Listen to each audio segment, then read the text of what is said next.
তার পুরোটা যুদ্ধ আওয়ামী বয়ানের বিরুদ্ধে যুদ্ধ। কালচারাল ফ্যাসিজমের এগেনস্টে উনি বলিষ্ঠ কণ্ঠস্বর ছিলেন এবং এইটাকে উনি দেখিয়েছেন যে এরা কারা, এই লোকগুলোকে, এবং এদের বিরুদ্ধে আপনার প্রতিবাদটা কিভাবে করতে হবে। এই জায়গাটা খুবই উনি বারবার বলতেন যে বাংলাদেশের মুক্তি তখনই আসবে যখন আমরা কালচারাল নতুন বাংলাদেশের যে বাংলাদেশের সাধারণ মানুষের কালচারটাকে এটা আমি দিতে পারবো। এটা কোনো আধিপত্যবাদ এর যে কালচার আমাদের উপর যেটা চাপিয়ে দেওয়া সেইটা না। এবং তার পুরোটা যুদ্ধ আওয়ামী বয়ানের বিরুদ্ধে যুদ্ধ। আওয়ামী তো আপনি জানেন একটা ছোট্টা বাটপাটদের দল।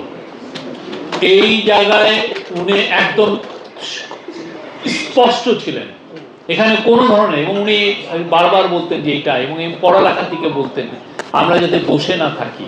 এমন না যে আমরা এর আগে দেখেছি, আমরা বারবার এমন না যে আওয়ামী লীগের বাইরেও তো অনেকে ক্ষমতা এসছে আমাদের এখানে, কিন্তু আমরা তাদের সাথে এই কালচারাল ব্যাটেলে সবসময় তাদেরকে হেরে যেয়ে তারপরে আমরা কাজ করতে হয়েছে।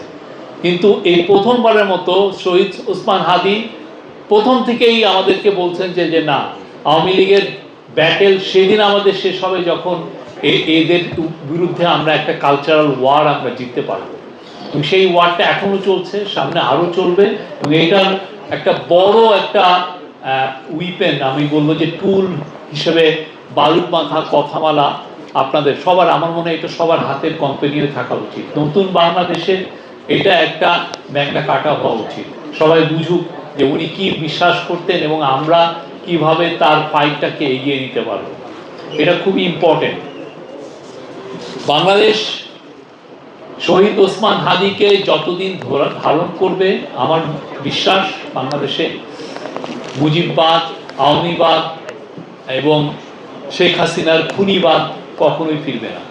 বাংলাদেশে এদের কবর হয়ে গেছে এবং এটা জীবনেও আর ফিরবে না।